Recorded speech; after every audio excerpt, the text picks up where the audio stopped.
રાજ્યમાં જીએસટી વિભાગે મોટી કાર્યવાહી કરી છે। 114.89 કરોડની કરચોરી ઝડપી પાડી છે।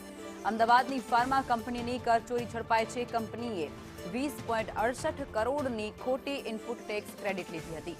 ફાર્મા અને કેમિકલ સાથે સંકળાયેલી 11 જેટલી પેઢી પર દરોડા પાડવામાં આવ્યા છે। 32 સ્થળો પર સર્ચ ઓપરેશન પણ હાથ ધરવામાં આવ્યું છે। બોગસ ઇનવોઇસ અને ઈ-વે બિલ દ્વારા વ્યવહારો દર્શાવવામાં આવ્યા। પેઢીના માલિકો સામે ગુનો નોંધી અને 2 આરોપીની તો ધરપકડ પણ કરી લેવાય છે। કેયુર દીપક શાહ અને રોમલ વિનોદકુમાર બાફનાની જેમની ધરપકડ થઈ ચૂકી છે। બંને આરોપીએ અલગ અલગ પેઢીઓમાં કરચોરી કરી હતી।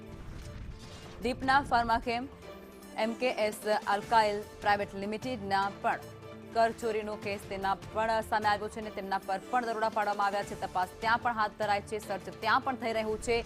કરચોરીની રકમ 5 કરોડથી પણ વધુ હોવાની જે વિગતો હતી, જેમાં જામીન નહોતા મળ્યા, ત્યારે આરોપીઓને જ્યુડિશિયલ કસ્ટડીમાં અત્યારે મોકલવામાં આવ્યા છે।